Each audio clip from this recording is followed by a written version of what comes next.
Можно ли купить в Китае не только футболки и пауэрбанки, а что-то для серьезного, среднего или даже крупного бизнеса? Ответ – да.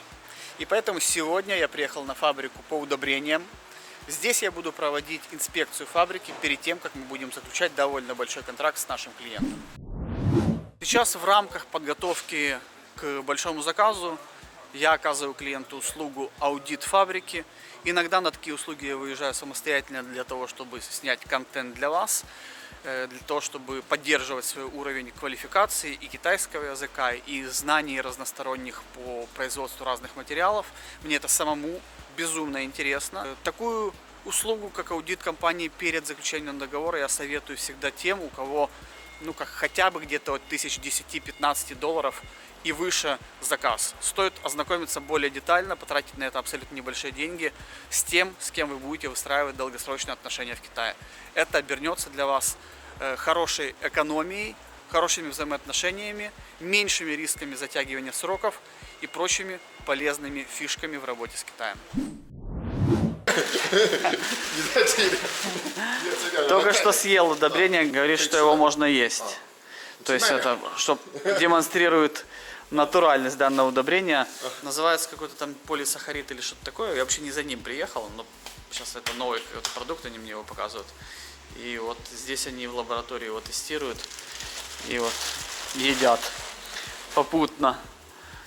Ну, я, так скажем, не самый главный научный сотрудник, но видно, что что-то тут делают умное. Вот, я приехал за другим удобрением, по которому мы уже достигли договоренностей. И перед тем, как сотрудничать, потому что сумма довольно большая, объем не очень большой, но сумма довольно большая, то я решил сюда заехать, проверить, познакомиться, убедиться, так скажем, в безопасности дальнейшего сотрудничества. Вот. Поскольку товар сложный, разложить его на некую продуктовую матрицу мне будет посложнее, чем с другими товарами. Поэтому сегодня не за этим, не за снижением себестоимости, а скорее только за проверкой безопасности. Разные бывают цели поездки на фабрики. Вот, и сегодня у нас цель несколько иная. Так, это пыльца, короче, я понял. 它是花粉，就刚才那里面种的这个作物，那个花生就吃的就是这个， Даже интересно. 正源在那儿，是吧？啊，它是花粉。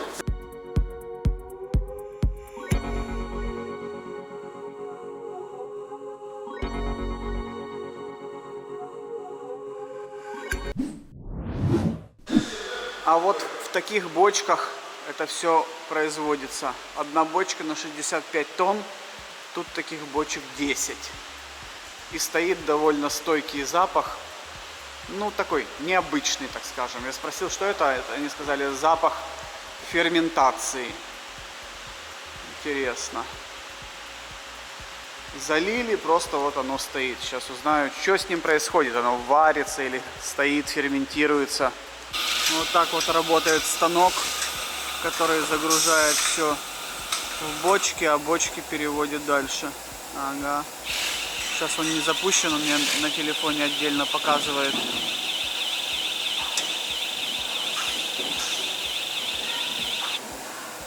Вот он, этот станочек. Ведра, в которые это может упаковываться. Здесь у них такой упаковочно-погрузочный цех. Вон складывают упаковки, их обратно заклеивают и так далее. Работают, все нормально. Репортеры наши, которые снимают посещение иностранным лицом фабрики. Это всегда событие. Это вот приходит тара, заказывают, в нее будут упаковывать. Вон вверху куча коробок. Это коробки уже, кстати, да, запакованные. Остальные не запакованные. Репортеры. Я их, они меня. Так, вот это вот называется реактор или реакционная колба. Ну, колбой мы это, конечно, назвать сложно можем. Такую большую бадью. Но, в общем, в ней какие-то происходят реакции. Пока показывает, что тут довольно сложное оборудование. Вот это вот главный процессор вот этих реакционных колб. Каждая колба стоит около 200 60 тысяч юаней. Попутно, пользуясь случаем, скажу, что нашей компании ни дождь, ни слякоть, ни помеха. Поэтому, если вас интересует производство чего-либо в Китае, закупки, инспекция, аудит, вдумчивый, нормальный подход, адекватный к тому, чтобы организовать весь процесс, безопасно, понятно пояснить, какой алгоритм действий. Обращайтесь к нашим менеджерам, созвонимся, поймем ваши потребности, детально их выспросим. Сначала просчитаем экономическую целесообразность вашего проекта, а потом уже приступим к прописыванию стратегии действий, сметы на эти действия. И непосредственно, если вам все это подойдет, то можно будет приступать к любой работе, любой сложности. Мы специализируемся не просто на выкупе либо доставке, как много компаний. Мы специализируемся на более сложных действиях, которые многие не умеют, не хотят заморачиваться делать, а мы делаем.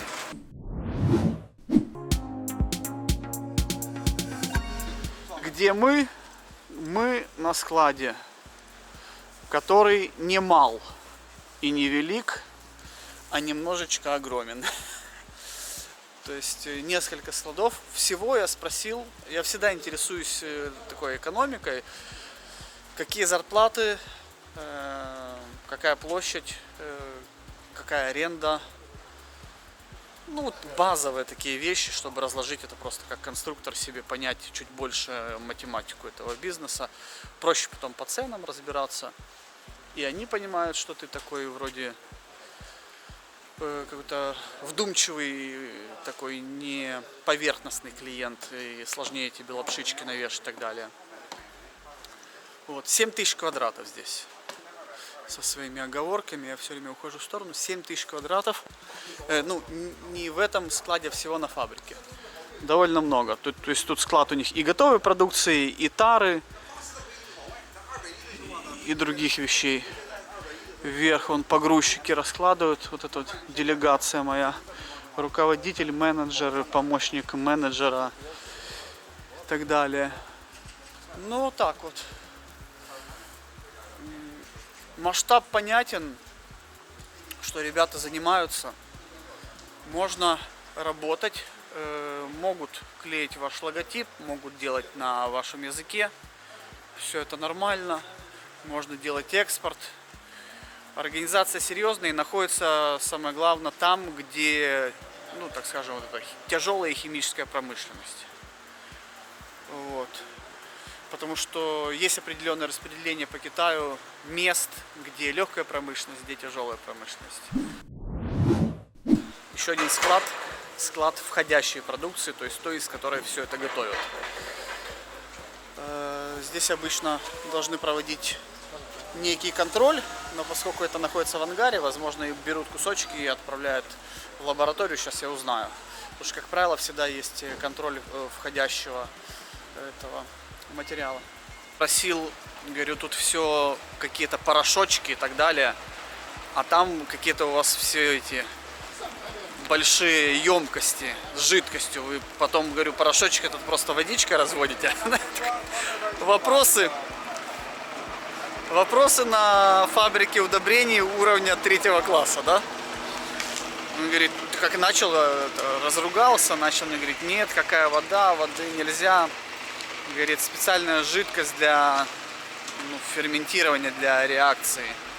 Он говорит, когда уже еще делается что-то, где-то там можно добавлять воду. Иногда где-то. Но когда она уже сделана, воду нельзя добавлять, потому что в воде много там бактерий, она как бы в принципе не чистая, оно сразу испортится, вот этот вот продукт.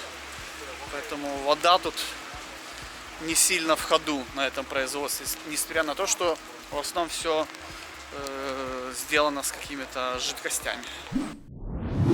Сейчас мы находимся напротив их небольшой теплицы, где они пытаются испытывать свои удобрения. На одно испытание уходит от 20 до 60 дней. Значит, удобрения добавляются в разные типы растений и наблюдаются в течение этого периода, какие полезные изменения в росте растений они могут приводить. То есть удлинение корней, утолщение стеблей, более раннее созревание плодов и так далее, в зависимости от потребностей и характеристик каждого вида удобрения. Вот там руководитель с менеджером там обсуждают какие-то моменты, которые мне рассказали. Попросили девчонку открыть некую информацию, показать мне. Посмотрим.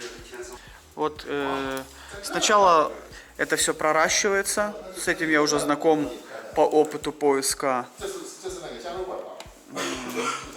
вертикальной фермы по NFT-технологии. Вот, проращивается. И сейчас вот там девушка сидит, она пересаживает саженцы в более крупные горшки. Потом из этих более крупных будет в еще более крупные пересаживать, чтобы дорастить их до нужного состояния. Замеряют они, даже прям сканируют эти корни. Вот это вот прям корни отсканированные. Замеряют их ширину, длину, другие показатели. И учитывают их в том, насколько сильно, правильно действует их удобрение, и требуется или не требуется повышать его концентрацию и другие параметры. Мы можем поэтапно делать все процессы. Поэтапно сначала делать поиск, потом, допустим, сопровождение в Китае, потом закупку образцов, потом посещать фабрики вместе с вами или отдельно, потом производить финальный образец, golden sample, потом контролировать производство. И отправлять это вам, как официальным, так и любым другим способом, в зависимости от географии и прочих нюансов. В этом случае можете искать нас. Меня зовут Дмитрий Белусов, компания Зичина Бизнес из Китая. Пока.